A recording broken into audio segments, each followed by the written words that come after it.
বিরল রোগে আক্রান্ত হয়েও উচ্চ মাধ্যমিকে দুর্দান্ত ফল। বিছানায় শুয়েই শিক্ষক হওয়ার স্বপ্ন দেখছে অমিত। জীবনের সঙ্গে প্রতিনিয়ত লড়াই করে চলেছে সোদপুরের নাটাগড়ের 18 বছরের কিশোর অমিত সমাদ্দার। বিরল ও জটিল রোগ মাসকুলার ডিস্ট্রফিতে আক্রান্ত হলেও থেমে নেই তার স্বপ্ন দেখা। শরীরের পেশি ক্রমশ নিষ্ক্রিয় হয়ে যাচ্ছে, হাত পা নাড়ানোর ক্ষমতাও হারিয়েছে, এমনকি বিছানায় পাশ ফিরতেও অন্যের সাহায্যের প্রয়োজন হয়। তবে দেহের অসাড়তা তার মনের জেদকে থামাতে পারেনি। আমি আর্টস নিয়ে এগিয়ে যেতে চাই সামনে। ভবিষ্যতে কি হওয়ার ইচ্ছা রয়েছে? না, তেমন কোনো লক্ষ্য বা ইচ্ছা নেই, তবে আমি যদি সুযোগ পাই তবে পরে শিক্ষকতা করতে পারি, কিন্তু এই অবস্থায় শুয়ে পারবো কিনা সেটাও বলতে পারছি না। এখন তোমার কি শারীরিক কষ্ট হয়? এখন মানে অনেকটাই অসুবিধা হয়, কারণ হাত পা কিছু নাড়াতে পারি না, নিজে নিজে কাত হতে পারি না, আমি বসতে পারি না, শুয়েই থাকতে হয়। এই রেজাল্ট দেখে কেমন লাগছে? ভালো লেগেছে, তবে আরটু আশা ছিল।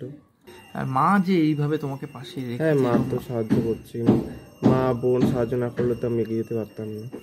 ওই 1-2 ঘন্টা পড়তাম। মানে কিভাবে? শুয়ে থেকেই? আমি শুয়ে কোলবালিশে বই হেলান দিয়ে রেখে তারপরে পড়তাম, তারপরে সোজা থাকতাম, তখন মোবাইলে ফটো তুলে দিত, ফটো তুলে পড়তাম।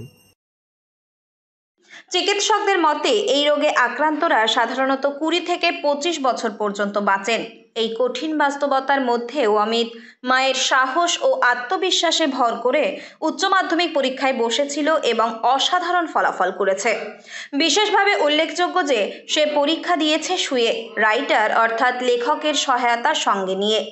অমিতের মা অনিমা সমাদ্দার জানান, বহু জায়গায় চিকিৎসার জন্য ছুটেছেন তারা, কিন্তু মেলেনি আশার আলো। 2017 সালে অমিতের বাবার মৃত্যুতে সংসারে নেমে আসে ঘোর অন্ধকার। একা হাতে মেয়ে ও অসুস্থ ছেলেকে নিয়ে সংসার চালাতে গিয়ে স্থানীয় এলাকার বেশ কয়েকটি বাড়িতে রান্নার কাজ করতে বাধ্য হন অনিমা। ওর বাবা মারা যায় 2017-তে। তারপর থেকে আমি আমার মেয়ে আর আমি ছেলেকে নিয়ে যুদ্ধ চলছে। কিভাবে চলে সংসার? সংসারটা কিছুদিন আমার শ্বশুরবাড়ির লোক কিছু সাহায্য করেছে, তারপরে আস্তে আস্তে একে একে সবার সংসার হয়ে গেছে, সবাই ভাবছে যে আমরা কত করব। যাই হোক, সেটা গেল। তারপর এখন আপাতত আমি এখন চলছি। আমার সেজ বোন সোমা দেবনাথ আর ওর বর বরুণ দেবনাথ, তো ওরা আমাকে কিছুটা সাহায্য করছে।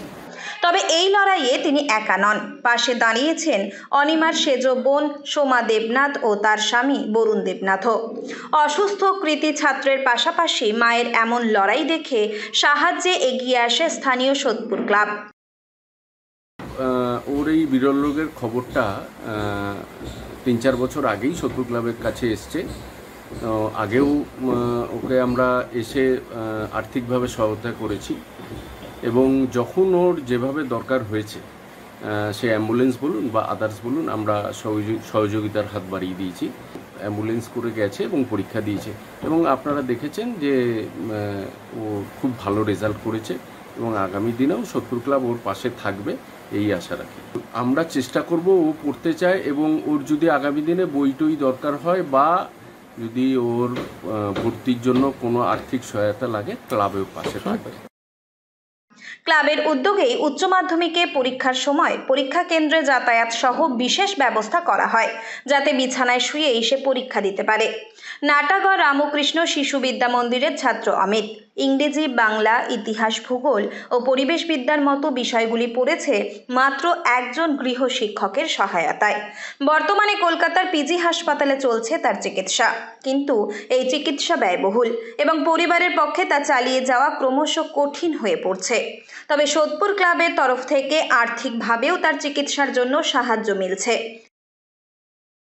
যে আমরা এই ছেলেটার জন্য কিছু করতে পারলাম, মানে আমরা তো বাছাই করে করি, আমরা আগে নিজেরা দেখে নিই যে সত্যি তার প্রয়োজন আছে কি না। এটা আমরা 2-3 বার সার্ভে করে তখন দেখলাম যে আমরা এইটাকে করা সত্যি করলে আমরা নিজের দিক দিয়ে তৃপ্ত হব, কারণ আমরা তো সামাজিক কাজটাই তো বেশি করি। তার ছেলেটির মধ্যে কোয়ালিটিও আছে এবং পড়াশোনা করাও মানে প্রচণ্ড আগ্রহ এই বিরল রোগ নিয়ে। সেই জন্য আমরা ওকে চেষ্টা করছি যাতে মানে এই সাহায্যগুলো করে যেন ছেলেটা অন্তত যাতে নিজেকে প্রতিষ্ঠিত করতে পারে। প্রয়োজন সহায়তা, প্রয়োজন সমাজের এগিয়ে আসার। সব বাধা পেরিয়ে অমিতের এখন একটাই লক্ষ্য, উচ্চশিক্ষা সম্পন্ন করে একজন শিক্ষক হওয়া। বিছানায় শুয়ে শুয়েই সে স্বপ্ন দেখে ভবিষ্যতে অন্যদের শিক্ষাদান করবে। উত্তর 24 পরগনা থেকে রুদ্র নারায়ণ রায়ের রিপোর্ট, লোকাল 18 বাংলা।